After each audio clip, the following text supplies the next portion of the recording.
Hello everybody, today I'm going to walk you through a quick example of call and put payoffs and some real basic strategies when we talk about options, and we're going to talk about a covered call and protected put, some of the payoffs that are associated with there.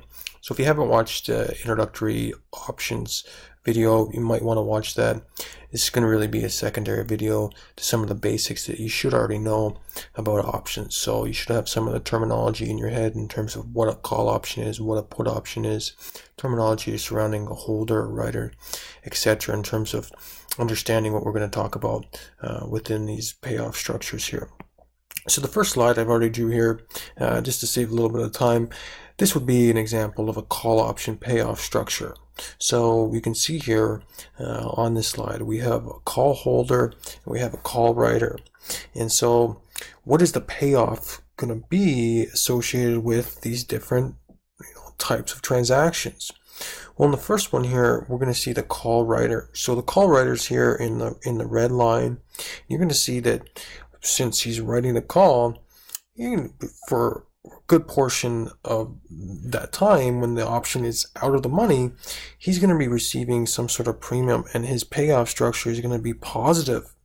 But as this option becomes in the money, okay, so as this option becomes in the money and it crosses past the strike price, so the exercise price now is less than the stock price, this becomes in the money, and all of a sudden the payoff to the call writer starts to go down, crosses some sort of break-even point here denoted by this dot here, and goes negative from there. And this is the exact opposite for the call holder, right? The person buying this call option, he's going to have to pay some sort of premium for this. So when he pays this premium, he's going to have a negative cash outflow. His payoff is going to be negatively associated when this option is out of the money. But as soon as this option crosses this exercise price, all of a sudden over time he's going to get through this break-even point and maintain a positive payoff period going forward. So let's put some numbers to this example over here. I've already put some figures over here. We're going to have a call with a strike price of $50 and a premium of $2 for this call option. So if we throw some numbers on here, where this blue dot is here, I'm going to color it in purple now. This is going to be the strike price. And so this strike price, this strike price is going to be $50. Okay, 500. So $50 at that strike price, and the premium is $2. So here the first cash outlay, so this is going to be a positive $2 gain for the call writer, and this is going to be a negative $2 cash outflow for the call holder. Anytime this option is at $50, or sorry, the stock price itself is at $50 or below, this is going to be an out of the money, out of the money, let me write that a little bit clearer, out of the money option. Okay, and when it's out of the money, we can see the call writer is going to recoup, he's going to save all this $2 in his own pocket. It's not until the option gets on the other side of this strike price, when this call option becomes in the money, that all of a sudden some of the profits the call writer would see now starts to be eliminated. And this is the exact opposite for the call holder. Right, when this option is out of the money, his $2 cash outflow is going to be maintained until it gets to the end of the money option. And remember, in the money is just meaning that the strike price is now less than what the stock price is, than the market price is. Now this is going to start to recoup some value here. And so in this example, if there's a $2 premium associated with this $50 strike price call option, this dot here would be really the break-even point for both of these individuals. So the $2 premium, this break-even point would be $52. And we'll walk through a little explanation of here, in terms of the call holder in this case. If this was a $50 strike price and there was an initial outlay of $2 here, At any point in time below that $50, the call holder, again, remember, has the right but not the obligation to buy the underlying asset. Well, if the market price for, the underlying stock, let's say, was $45 over here, well, hey, at the end of the day, the call holder would never exercise his right to buy this if the stock price was this $45. He would just go in the market and buy that, right? It's not until the market price starts to exceed this strike price of $50 where this starts to pay off to the call holder. So when this price does get to $52, we can see really why this is the break-even point. Because now he has the right but not the obligation to buy the underlying asset at $50. And now the market price for that security, it's trading on the exchange or some market, is $52. So now all of a sudden he would have a positive $2 gain here if he did exercise this option. Well, now this positive $2 gain between $50 and $52 is now going to offset this negative $2 outlay that he would have to pay to purchase this option. So that's a little bit of a walkthrough in terms of call option payoffs, right? We can see the holder, the writer, these two different lines on this diagram here. And sometimes these are referred to as hockey stick diagrams. And we're going to walk through the next diagram. It's really going to be somewhat of a mirror to what a call option is going to be now the put option. So let's look at the next one, is the put option payoff. So very similar chart here. Again, we have the put writer and we have the put holder. So remember, the put writer is selling this put option.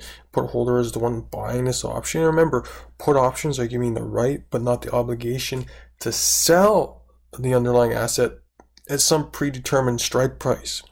And so again, we're going to see a lot of the same things we saw in the call option payoff example. We'll walk through the example right away here. In this case, same metrics that we're going to work with in this put option. We're going to have a put option with a strike price of $50. We're going to have a premium to buy this put option for $2. Now, how is this going to work? Well, let's walk through. So if we have a strike price of $50, we can kind of fill this into this dot here. This is a $50 strike price. The premium is $2. So $2 for the put holder. This is going to be a minus $2 outlay for the put holder. So he's going to have some sort of, outflow of cash at the onset of this contract. And for the put writer, when he first wrote this put, he's going to receive a $2 inflow. So we have the strike price, we have the premium on there now. Remember, the horizontal axis here is the stock price.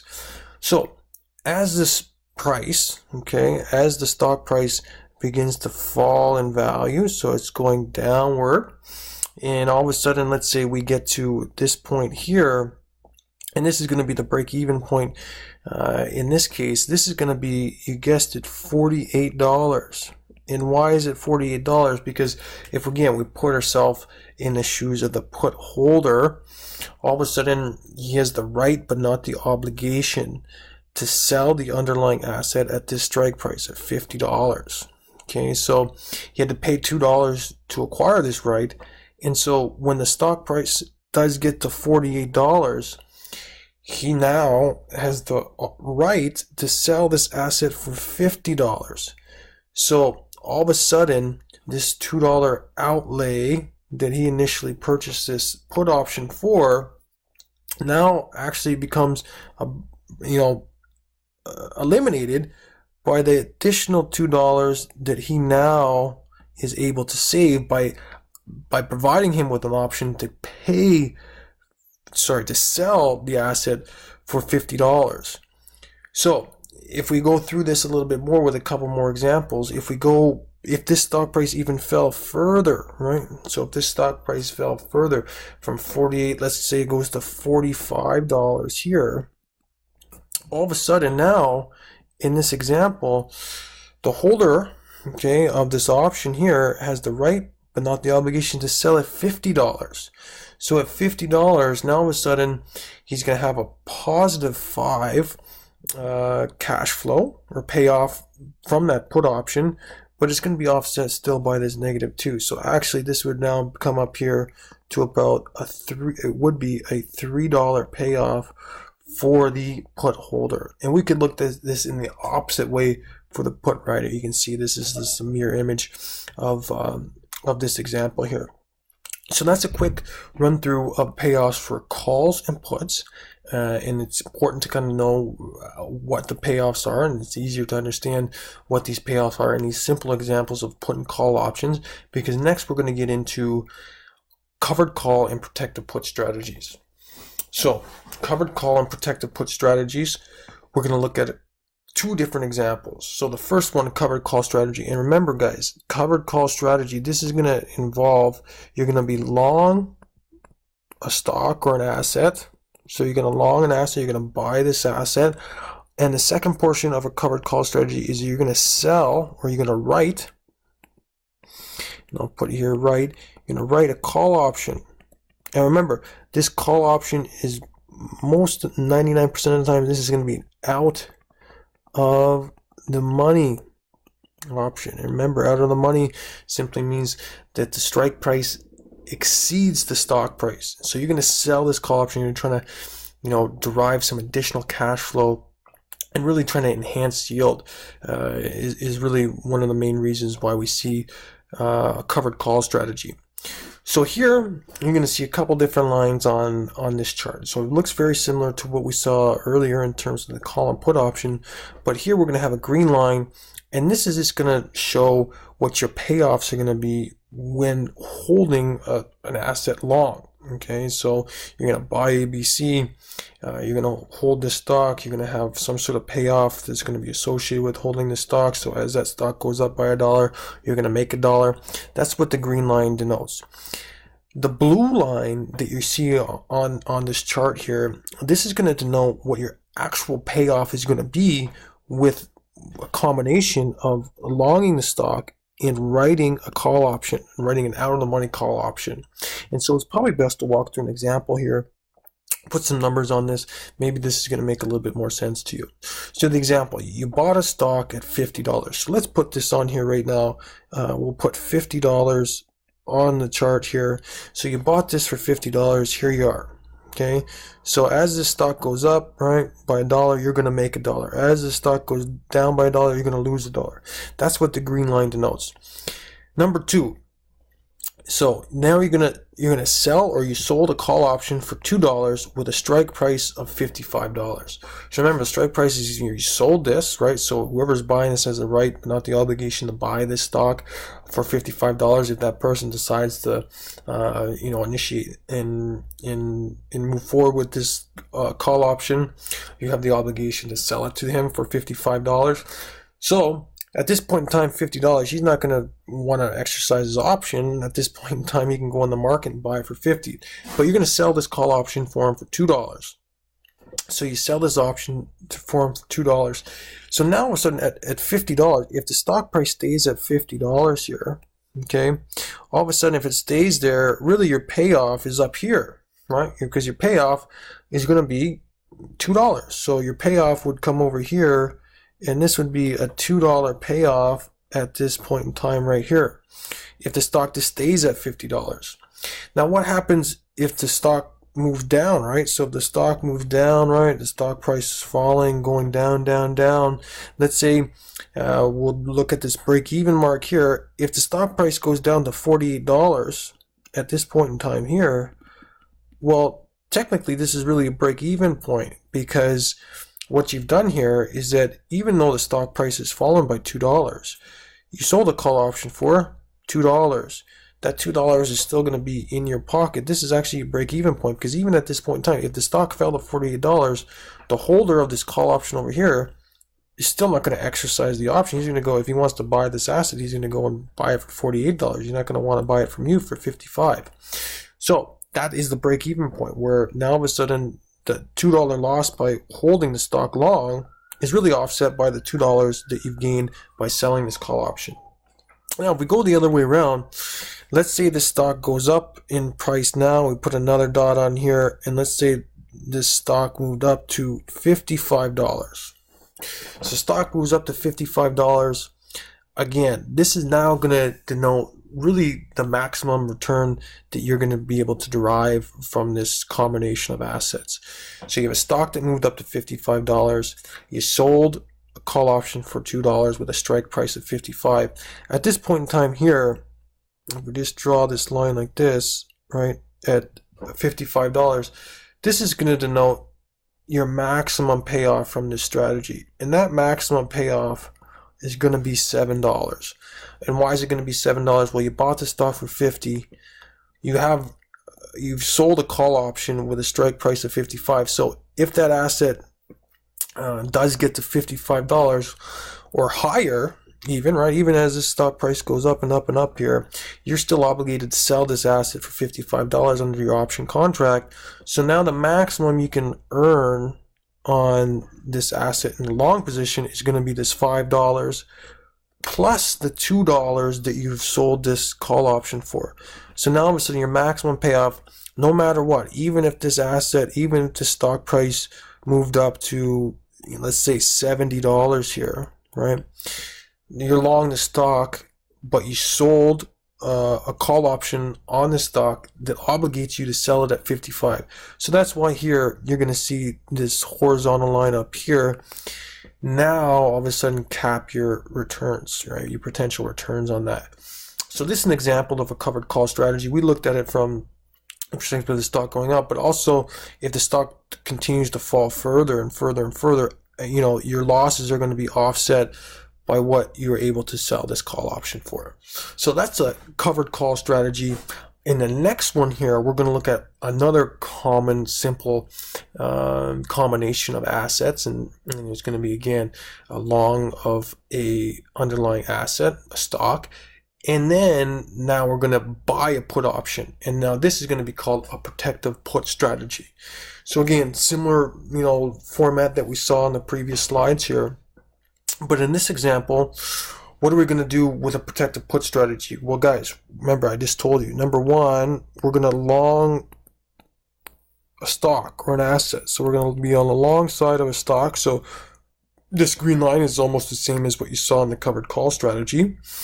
But now number two is that you're going to buy a put option. Okay, and buying put option on the same underlying asset here. So now this is the combination for a protective put strategy. So in this combination, you can see on the screen that the green line is your long stock. Okay, same as what we saw in the covered call. And now all of a sudden this blue line is really going to represent what the payoffs are going to be associated with the strategy. And so in the example, it's going to be similar numbers that we saw before in terms of the covered call. We're going to buy this underlying asset here, okay, and so this number here, let's say, is going to be $50. So we bought this stock at $50. Again, just like in the previous example, as the stock goes up, goes up, goes up, goes up. If it goes up $1, we're going to make $1. If we're just longing the asset, if it goes down $1, we're going to lose $1 in this example. But also we're going to have to buy a put option in the protective put strategy. So here we're going to buy a put option for $2, and the strike price of this put option is going to be $45. Okay, so for $45, remember, this is giving us the right, but not the obligation to sell at $45. So this blue dot here, we can fill in with $45. Okay, and now all of a sudden, we're going to see a couple different scenarios here. Well, if the stock price stays at $50 and it doesn't move anywhere, our payoff at that point in time within this combination of securities, long a stock and buying a put, even if it doesn't move anywhere, we're going to be losing $2 at this point in time, right? Because we had to pay $2 for the option. So even though the stock didn't go up, go down, our payoff associated with this type of combination of assets is -2. And even if the stock goes up, right? Even if the stock goes up and goes up and goes up, we're still going to have to minus the actual premium that we paid for the put options. So you're going to see that this line runs parallel and is offset by this $2 outflow that we initially had to pay. So this dot here, right? And this would denote that really the stock price actually has to get to $52, right, for us to offset what our actual outflow of $2 was initially to buy this put. So this is really the break-even point. So if we're gonna, combine this strategy together to break even, the stock price at expiration really needs to be at $52 for us to break even. Now, on the other side here, most of the time a protected put strategy, and sometimes is referred to as some sort of insurance on the asset, or even on a whole portfolio insurance. And here we're going to see that, remember, this put option is giving us the right, but not the obligation to sell at $45. So if we come down over here at $45, if this asset has dropped to $45, well, our maximum loss here, which is going to denote our maximum loss, is going to be, well, $50 we bought this asset for. The stock price has fallen to $45. Well, we just lost $5 here, right? So that's minus 5. Plus, we had to what? Pay this $2, okay, to acquire this right. So our maximum loss is going to be -$7. Sorry, -$7 here. And this is going to flow all the way across here, because even though if this asset fell further and further and further, if this asset fell down to, let's say, $30, the underlying asset, well, I have the right to what? Sell this asset for $45. So my maximum loss I'm going to have between my purchase price and my selling price is going to be $5 plus the $2 outlay I had to pay for this put option. Hence, you're going to now see this horizontal line across here. This is going to be the maximum I can lose with this combination, no matter where this stock price goes. If it goes to 30, no problem. I still have the right to sell this for 45, and the maximum I can lose is $7 in this sort of transaction. So that's a quick walkthrough, guys, of different types of payoffs in terms of calls and puts. So call and put payoffs and basic strategies. These are important to kind of understand, what sort of a return you may expect with calls and puts, how they're impacted by movements in stock prices, and a couple different examples in terms of a covered call strategy and protected put strategy. Two of the most basic examples of combining an asset or an underlying security and either selling a call option or buying a put option. Either way, we can see that. And there's lots of other different strategies in where you can combine different types of derivatives with the underlying asset, give you different sort of payoffs. And we'll do some of those examples in the future. So if you have any questions, comments, please leave them in the comments box below. If you did like the video, leave a thumbs up, and we'll do another video in the short future. Thank you.